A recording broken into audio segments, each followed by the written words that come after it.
Hey, it's the last weekend of the month, and you know what that means? That means it's time for another one of them Gerkinman Monthlies. If you're a new subscriber, this is where I run down over all the stuff that came out last month, and all the stuff I've got coming out this month and into the future. So let's get into it, shall we? Alright, so what a month it's been. I've worked on quite a few things. I've released The Strongest Square, which was a short about a square who was really strong. If you haven't seen it, then go check it out. I also worked on a short film for the Loop-to-Loop contest. The theme was black and white, called World of a Civilized Duck. It's about a duck in a civilized world. If you haven't seen it yet, check it out. A little bit of a personal tale. Well, really, it's based about how I've been feeling as of late. So if you haven't seen either of those, check it out. Now, some of you might be wondering, the ones who watched last month's thing, I said I was working on a Zelda cartoon called Link's Amazing Adventure. That's still on the way. In fact, here's like 5 seconds from it right now, and you can see where it's at, because I kind of got a little way into it and then decided I didn't like the direction it was going and restarted, so here's a little preview. Link, you must understand. You cannot win. Yeah, that was some sass talking Ganondorf. And Link's Amazing Adventure will be out sometime next week. I promise. Now, what else is coming up? Lots of things are coming up. You want to know what's coming up? I want to tell you what's coming up. Let's have a talk about what's coming up. Next month, once this Zelda cartoon is finished, I'll be focusing on a film I wrote last year while I was at TAFE, doing filmmaking, called The Client's Always Right.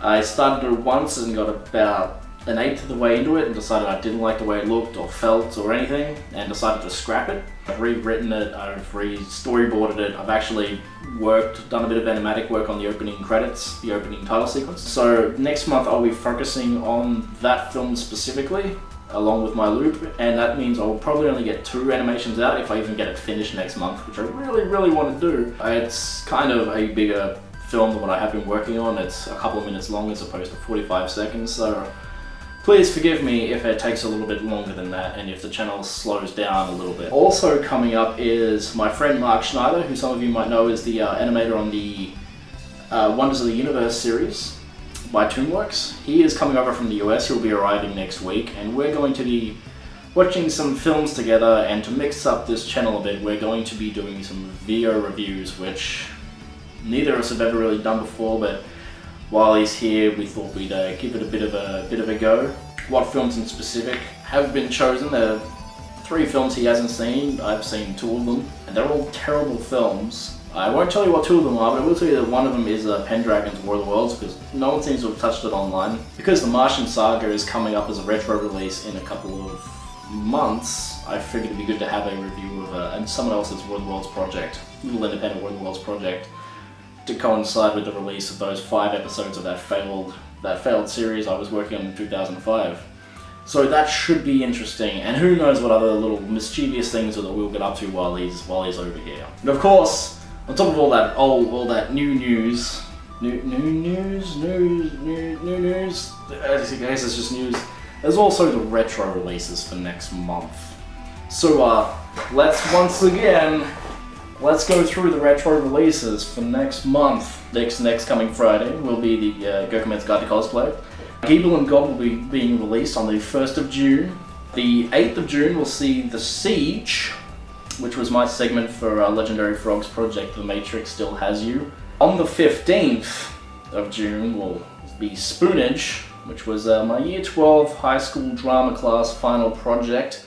That was supposed to be like a big, massive, exciting film, and didn't quite reach the lofty ambitions I had for it, but still an interesting little film. On the 22nd of June will be the True Super Mario 3, which I'm going to have to censor for release on YouTube, unfortunately, but I will be putting in a link so you can go watch the original uncensored version where it originally lived on Newgrounds. And on the 29th, there will be Jim Hort's film, Alan and Merv 2. Alan and Merv 1 was long ago lost to the ages. Alan and Merv 2 is an interesting little thing that I didn't work on myself, but my friend Jim did, and I helped him put it together.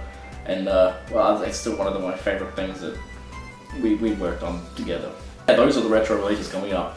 And speaking of Spoonage, see, the funny thing about Spoonage being released now is on the end of that video there is a trailer for Spoonage 2.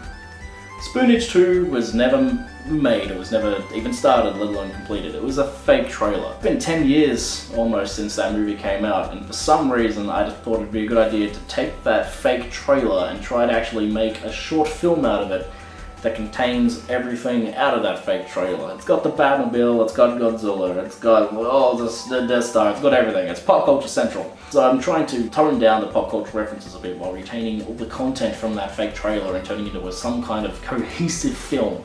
It's the script's finished, the storyboarding is complete. Hopefully I'll be getting the voices sometime in the next 4 weeks. So once the client's always right, my next film project will be Spoon Age 2, the sequel that no one ever wanted to the film that no one ever saw. It's going to be very exciting. So thanks for watching, and I hope you enjoy the stuff I've got on the way, and I hope you've enjoyed the stuff that I've released so far. Thanks for your time, and if you haven't already subscribed, then there's probably a button somewhere. I'm not going to put maybe I'll put an annotation, and we'll see how we go. Those things are ugly. So thanks for your time, and thanks for watching, and we'll see you next month. You stay classy.